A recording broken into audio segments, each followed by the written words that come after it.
మంచిగా చేస్తూనే ఉంటాం. అదే మాకు రావాల్సింది మంచిగా నీళ్ళే కాదు నువ్వే కానీ ఇంట్లో పోబట్టున్నాక మీరు ఇంట్లో సన్న బియ్యం తింటారా?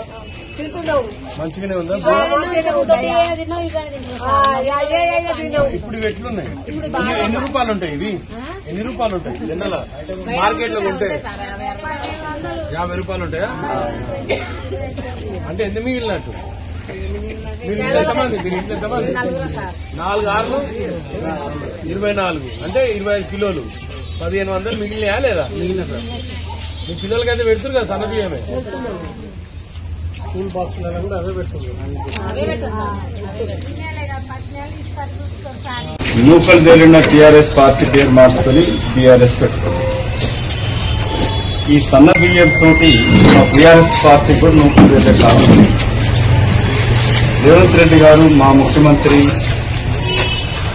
పేదలకి ఇది నా కళ అన్న నేను ముఖ్యమంత్రిని అవుతే పేదలకి సన్న బియ్యం ఇవ్వాలని అనుకున్నాను. ఎన్ని 100 కోట్లైనా సరే రుచి తీర్తానని చెప్పి సన్న బియ్య పథకం ప్రారంభించడం జరిగింది. మిస్టర్ హరీష్ రావు గారు మీరు చూడండి ఇక్కడెక్కడ నూకలైనా కనబడుతున్నాయా?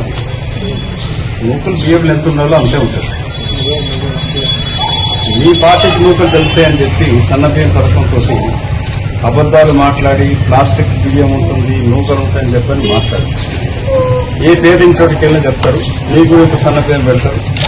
సన్నగా ఉన్నావు కదా సన్న బియ్యం తిని సంతోషంగా ఉండు.